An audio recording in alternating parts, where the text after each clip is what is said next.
Hello guys, வணக்கம். இன்னைக்கு காலையிலே எங்கே போயிட்டு பார்த்தீங்கன்னா, நான் வண்டி எடுத்துகிட்டு நேராக வேலைக்கு வந்தாச்சு. பார்த்தீங்கன்னா வண்டி எடுத்துகிட்டு நான் கிளம்பிட்டோம். நேராக பார்த்தீங்கன்னா கொலசா பெட்ரோல் பங்க் போயாச்சு.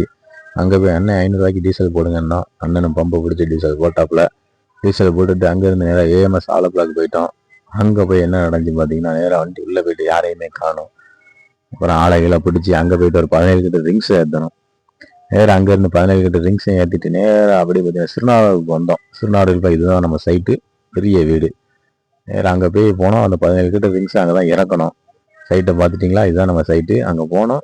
நேராக போனோன்னா குட்டியானையை உள்ளே விட்டு 17 கிட்ட ரிங்ஸ் சட்டான்னு இறக்கி போட்டால் அவ்வளோ நம்ம அண்ணன் ஒரு வேகம் தான் பாருங்க, எப்படி தூக்கி போடுறப்பன்னு. அப்படியே இருந்து அங்கேருந்து கிளம்பி நேராக மணப்பாடு கிளம்பிட்டோம். மணப்பாடு பாலத்தில் ஒரு சூட்டை போட்டோம். நேராக அது தாண்டிட்டு மணப்பாடு சர்ச் ஒன்று தெரிஞ்சு அதை ஒரு சூட்டை போட்டோம். பார்க்க நல்லா இருந்துச்சு. அப்படியே பார்த்துட்டே ஸ்லோவாக போனோம். அப்படியே நேராக பார்த்தீங்கன்னா சைட்டு வந்துச்சு. நேராக பார்த்தீங்கன்னா சைட்டு மணப்பாடு உள்ளே போனோம். சந்து பொந்து தான். உள்ளே போனால் சந்து பொந்தா இருக்குன்னு பார்த்தா கஷ்டப்பட்டு நெளிச்சு வளைச்சி உள்ளே எடுத்தாச்சு. உள்ளே போனால் 100 சீட்டு. இந்த 100 சீட்டை சடான்னு சுரண்டி ஏற்றி வண்டியில் போட்டு வாங்கலான்னாரு ஓனர். நாங்களும் சுரண்ட ஆரம்பித்தோம். அந்த 100 சீட்டையும் பொறுமையாக உட்காந்து ஓனா சுரண்டி எடுத்து போட்டு கஷ்டப்பட்டு அண்ணன் வண்டியில் ஏற்ற ஆரம்பிச்சிட்டாப்புல. வண்டியில் ஏற்றுது அண்ணனுக்கு டயர்ட் ஆகிட்டு கடைசியில் ஒரு வழியாக எல்லாத்தையும் வண்டியில் ஏற்றியாச்சு. 8க்கு 4 சீட்டை ஏற்றியாச்சு. ஏற்றி போட்டு பார்த்தீங்கன்னா கிளம்பியாச்சு. இன்னைக்கு ஒர்க்கு அவ்வளோதான். டாட்டா. பிடிச்சிருந்தா லைக் பண்ணுங்கள், ஷேர் பண்ணுங்கள், கமெண்ட் பண்ணுங்கள்.